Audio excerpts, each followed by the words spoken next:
चूनागढ़ राज्य में भैरव सिंह का शासन हुआ करता था। चूनागढ़ राज्य में ही कलुआ नाम का एक मूर्तिकार रहा करता था। कलुआ मूर्ति बनाने में निपुण था। उसकी बनाई हुई मूर्तियों के चर्चे दूर दूर के राज्य तक फैले हुए थे। एक दिन कलुआ मूर्ति बनाने के लिए अपनी दुकान पर जा रहा था कि तभी उसका मित्र रास्ते में मिल जाता है। आजकल देख रहा हूँ मूर्ति बनाने में तुम कुछ ज्यादा ही व्यस्त चल रहे हो।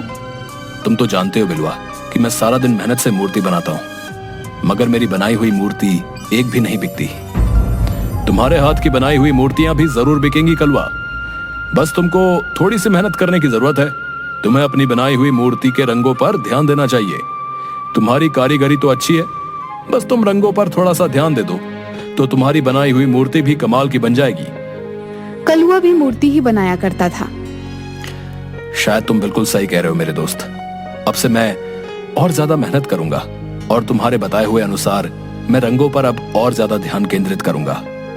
ये हुई ना बात?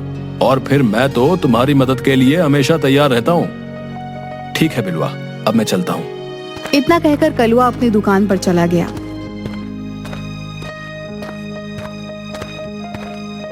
कई महीने ऐसे ही बीत गए। एक दिन वहां पर भैरव सिंह के सैनिक कलुआ की दुकान पर आकर रुक जाते हैं। एक सैनिक कलुआ की ओर देखकर बोला, क्या तुम्हारा ही नाम कलुआ है?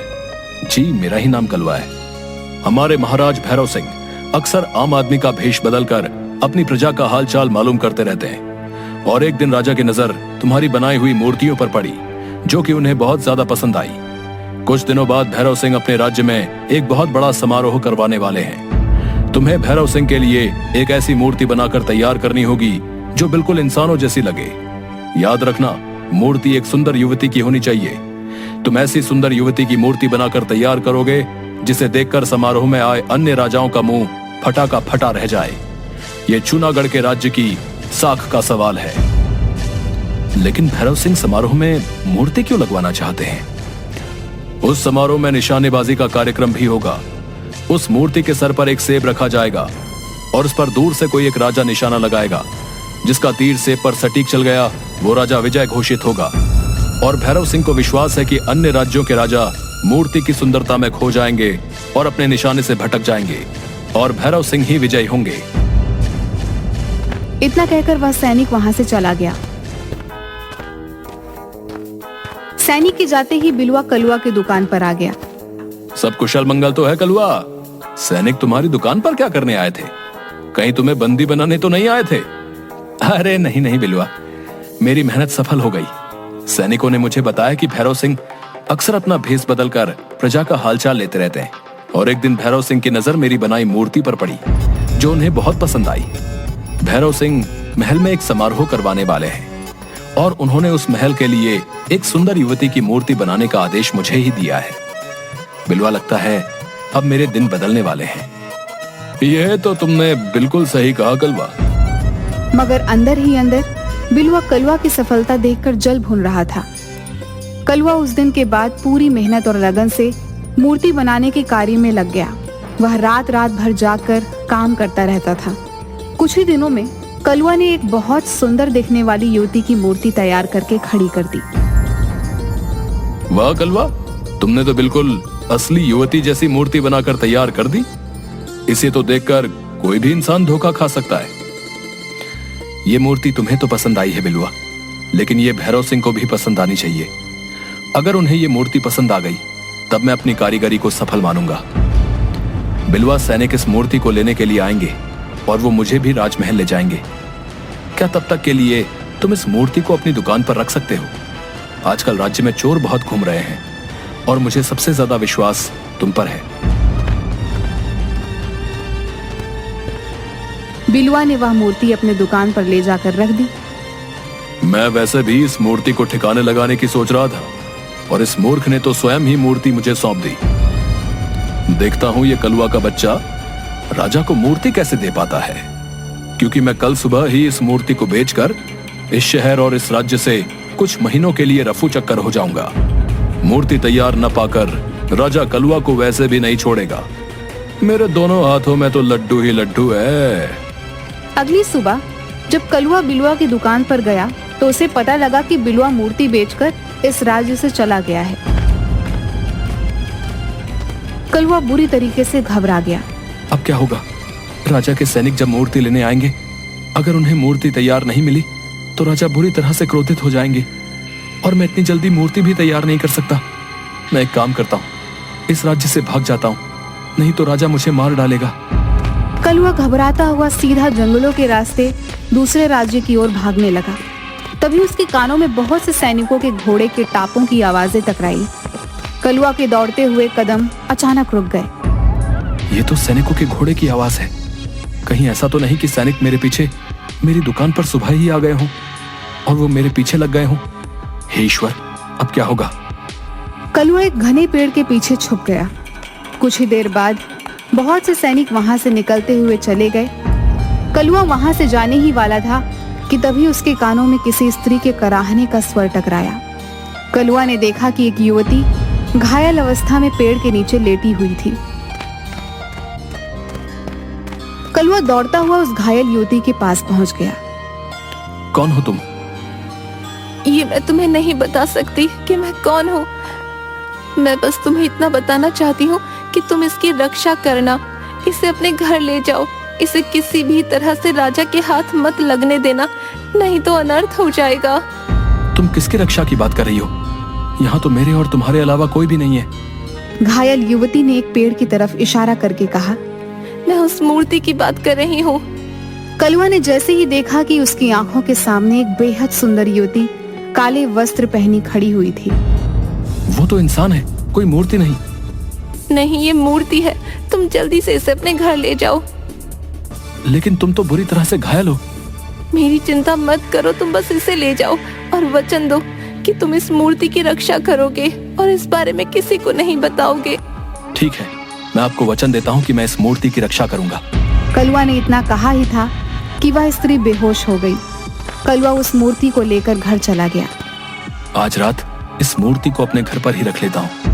सुबह होते ही इस मूर्ति को लेकर इस राज्य को छोड़कर चला जाऊंगा। कलुआ ने इतना कहा ही था कि तभी उसके कानों में किसी स्त्री का मधुर स्वर टकराया।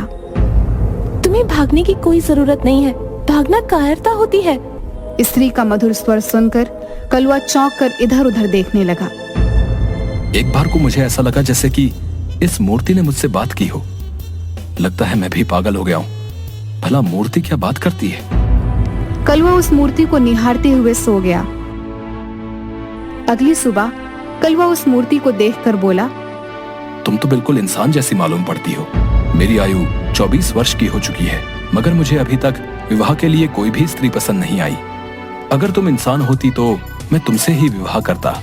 सच तो यह है कि पहली ही नजर में मुझे तुम्हें देखकर प्रेम हो गया है। मुझे भी तुमसे प्रेम हो गया है। अरे, फिर से उसी स्त्री का स्वर। लेकिन मेरे अलावा तो यहाँ पर और कोई मौजूद नहीं है। तभी कलुआ का दरवाजा कोई जोर जोर से पीटने लगा।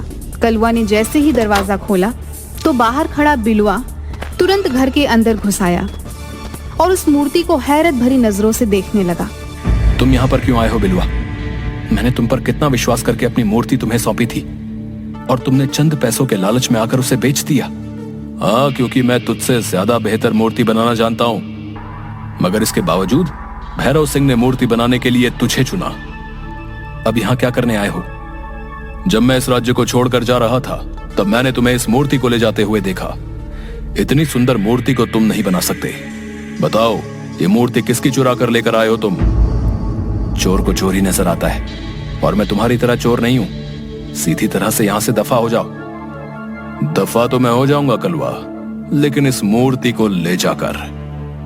ये मूर्ति मेरी नहीं है बिलुआ, इसलिए मैं इसे तुम्हें नहीं ले जाने दे सकता। मैं जानता हूं ये मूर्ति तुम्हारी नहीं है। सीधी तरह से ये मूर्ति मुझे दे दो कलुआ, नहीं तो मैं सैनिकों को यह बताऊंगा कि तुमने लालच में आकर राजा के साथ विश्वासघात किया है। इतना कहकर बिलुआ मूर्ति की तरफ जैसे ही गया, अचानक से उस मूर्ति की आंखों से रंग बिरंगी किरणें निकली और देखते ही देखते बिलुआ के शरीर में आग लग गई और वो वहीं पर मर गया। यह देखकर कलुआ के हाथ पैर फूल गए। तभी कलुआ का दरवाजा कोई पीटने लगा। कलवा ने जैसे ही दरवाजा खोला तो सामने राजा के सैनिक खड़े थे।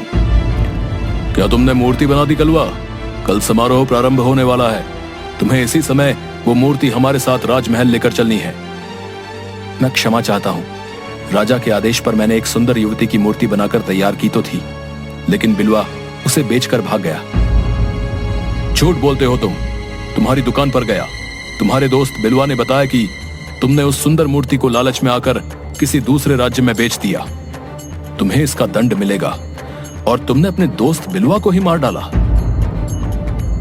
बिलवा झूठ बोल रहा था और मैंने बिलवा को नहीं मारा। लेकिन सच तो तुम भी नहीं बोल रहे कलवा। मूर्ति तो मेरे सामने खड़ी है। मैं इस मूर्ति को आप लोगों को नहीं ले जाने दूंगा। ये मूर्ति मेरी बनाई हुई नहीं है, किसी की भी बनाई हुई हो, इससे क्या फर्क पड़ता है। फिलहाल तो ये राजमहल की शोभा बनेगी। अगर ये मूर्ति तुमने नहीं बनाई कलवा, तो मेरा दावा है कि इतनी सुंदर मूर्ति तुम भी नहीं बना सकते थे। मैं इस मूर्ति को आपको नहीं ले जाने दूंगा। तुम्हारा दिमाग तो ठीक है कलवा। कल समारोह शुरू होने वाला है। राजा को अपमानित करवाओगे क्या? इतना बोलकर उसने मूर्ति को उठाने का आदेश दिया, मगर कलवा जिद पर अड़ गया। गिरफ्तार कर लो इस कलवा को। इसने 2 अपराध किए हैं। एक तो भैरव सिंह के लिए बनाई हुई मूर्ति लालच में आकर बेच दी, और दूसरा अपराध इसने अपने ही दोस्त को जान से मारकर किया। सैनिकों ने कलवा को भी गिरफ्तार कर लिया। वह कलवा और उस मूर्ति को राजमहल के अंदर लेकर चले गए। मूर्ति को देखकर राजा का मुंह हैरत से फटा का फटा रह गया।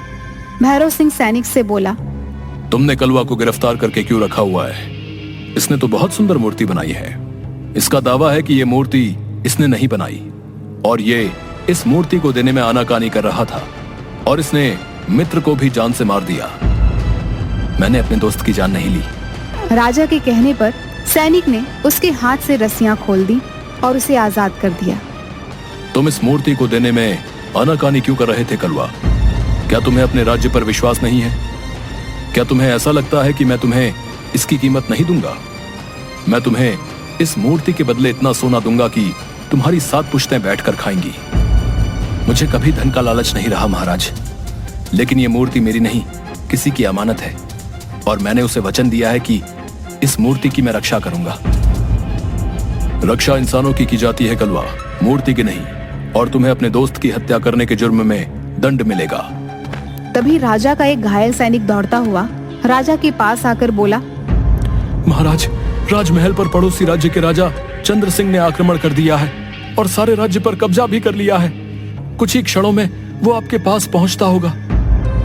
इतना कहकर वह सैनिक वहीं पर बेहोश हो गया। तभी वहां पर राजा चंद्र सिंह अपने सैनिकों के साथ आकर बोले, अपने आप को मेरे हवाले कर दो भैरव सिंह, तुम्हारी सेना हार चुकी है। ये गलत है चंद्र सिंह, तुमने पीठ पीछे और धोखे से वार किया है। इसे युद्ध नहीं कहते बल्कि धोखा कहते हैं। जो भी हो, परंतु जीत मेरी हुई है। अब से चूनागढ़ राज्य मेरा हुआ। तभी राजा चंद्र सिंह की नजर उस मूर्ति पर पड़ी। इस मूर्ति की तलाश में तुम्हें पता नहीं कब से भटक रहा था। तुम्हारे पास ये मूर्ति कहां से आई? ये मूर्ति मेरे ही राज्य के एक कुशल कारीगर ने बनाई है। इस तरह के कुशल कारीगर तुम्हें सिर्फ मेरे ही राज्य में मिलेंगे। नहीं भैरव सिंह, तुम जिसे मूर्ति समझ रहे हो ना, वो दरअसल मूर्ति नहीं बल्कि कुछ और ही है। इतना कहकर राजा चंद्र सिंह ने अपनी जेब से एक सफेद पाउडर मूर्ति के ऊपर फेंक दिया। अचानक मूर्ति के ऊपर रंग बिरंगी किरणें फूटने लगी और मूर्ति एक बेहद सुंदर युवती, मतलब एक इंसान में परिवर्तित हो गई और क्रोधित होकर राजा चंद्र सिंह से बोली, ये तुमने अच्छा नहीं किया राजा चंद्र सिंह। जब तुम मेरे राज्य को जीत नहीं पाए, तब तुमने कपटी साधु की तंत्र क्रिया से मुझे एक मूर्ति में परिवर्तित कर दिया। कौन हो तुम? मैं रायगढ़ रियासत राज्य की राजकुमारी विभा हूँ। हाँ, और अब मैं इस राजकुमारी से विवाह करके सुंदर नगर पर भी कब्जा कर लूंगा। तभी कलवा ने अचानक राजा की तलवार निकालकर राजा चंद्र सिंह पर हमला बोल दिया। कलवा के एक ही वार से राजा चंद्र सिंह ढेर हो गया। तुम्हारा बहुत बहुत धन्यवाद कलवा। अगर तुम ऐसा नहीं करते तो मेरे हाथ से मेरा राज्य छिन जाता और राजकुमारी विभा को ये जबरदस्ती अपनी पत्नी बना लेता। तुम्हारा बहुत बहुत धन्यवाद कलवा। इस चंद्र सिंह ने मुझे कपटी साधु द्वारा मूर्ति में परिवर्तित कर दिया था, लेकिन मैं मूर्ति बनने के बाद भी सब कुछ देख और सुन सकती थी। तुम्हें जंगल में जो घायल स्त्री मिली थी वो मेरी दासी थी, जो मुझे राजा चंद्र सिंह से बचाती हुई फिर रही थी। मगर राजा चंद्र सिंह के सैनिकों ने उस पर हमला कर दिया और इत्तेफाक से ही वहाँ तुम मिले। सच तो ये है कलवा कि मुझे भी तुमसे पहले ही नजर में प्रेम हो गया है। जिस तरह से तुमने चंद्र सिंह के ऊपर वार किया है, तुम में एक कुशल राजा बनने के भी लक्षण है। तुम्हारा दोस्त उस समय तुम्हें मारने की नीयत से आया था, इसीलिए मैंने बिलुआ की जान ली। अगले दिन भैरव सिंह ने धूमधाम से कलुआ और राजकुमारी विभा का विवाह संपन्न कर दिया। आज कलुआ राजकुमारी विभा के साथ मिलकर रायगढ़ रियासत पर शासन कर रहा है।